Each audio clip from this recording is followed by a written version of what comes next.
Captain on the bridge! Lieutenant, we have an open channel, Mr. Spock. The heat's frying his comms, but we still have contact. Spock! I have activated the device, Captain. When the countdown is complete, the reaction should render the volcano inert. Yeah, and that's gonna render him inert. Do we have use of the transporters? Negative, sir. Not with these magnetic fields. I need to beam Spock back to the ship. Give me one way to do it. Maybe if we had a direct line of sight, if we got Hold on, closer. wee man. You're talking about an active volcano, sir. If that thing erupts, I can't guarantee we can withstand the heat. I don't know that we can maintain that kind of altitude. Our shuttle was concealed by the ash cloud, but the Enterprise is too large.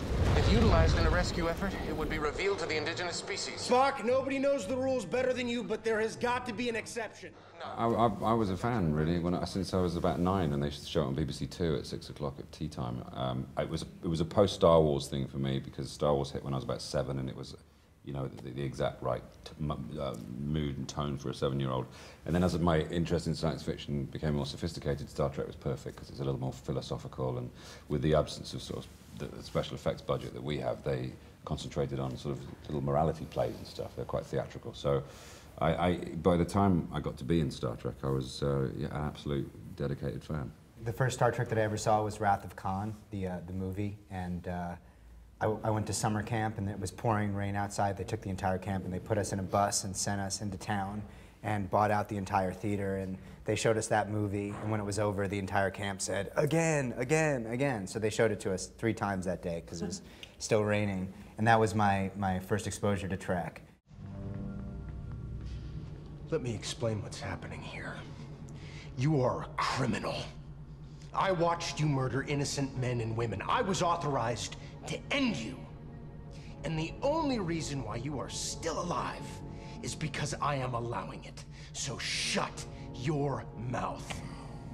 Captain, you're gonna punch me again over and over till your arm weakens. Clearly you want to, so tell me. Why did you allow me to live?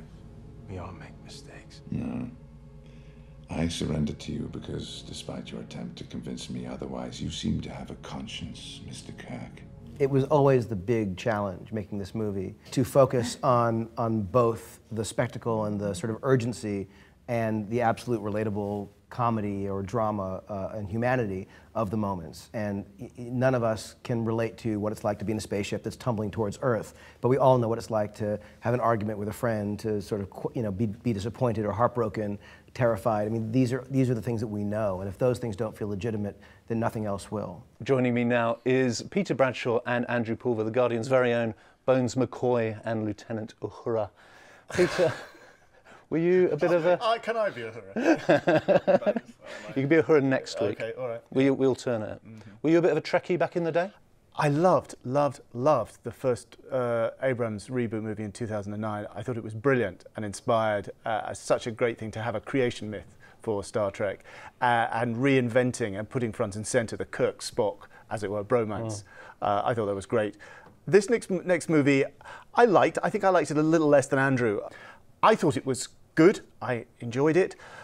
I had a bit of a problem, a kind of a fundamental problem in a way, with the villain, who is John Harrison, a mysterious and sinister uber-villain played by Benedict Cumberbatch, whose stock price in the world of Thesp is huge right now. At the risk of sounding churlish, I think it's due for a tiny bit of a market correction, really. I mean, I think he's a really good actor. He's really, really good, and after Sherlock, of course, his reputation is sky high.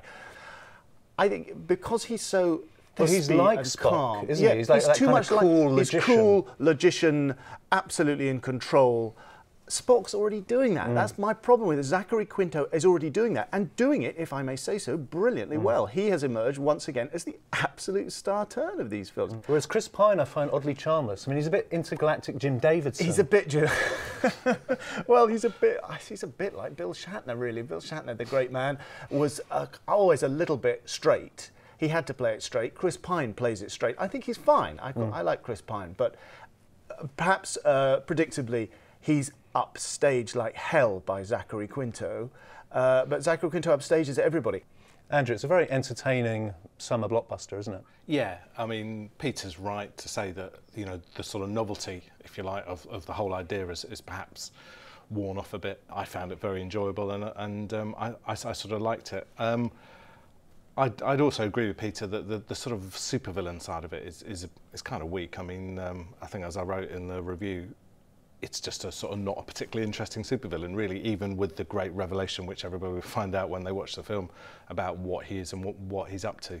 Does the franchise have, in industry parlance, legs, do you think? Is it going to get better, or is this the first kind of nudge down from where it was? I don't know. I think commercially speaking, it must have legs. I think it but definitely has Abrams legs. is clearly off. He's not going to do another one, I shouldn't think. Presumably he'll produce it. I mean, he's had the magic touch in sort of getting this thing back on the road. Because I mean, again, like Peter, I was never a massive fan of the last sort of 11 films or 10 films. Nor did I. Was I really at all interested in the Next Generation series, which I found a sort of dull, plodding kind of thing. And said, you know, Abrams, although you know, admittedly wasn't a massive fan of Star Trek, is the guy that sort of put a rocket under the whole thing. If he's off, then you know, it sort of might tread water a bit. The ship has no offensive capabilities. Got us. Give me all 6 fuel cells. Aye, Captain.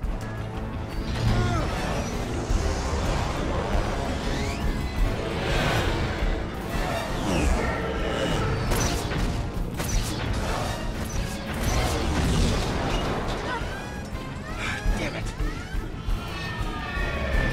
They're closing fast, bearing 285. All right, there, we can lose them there.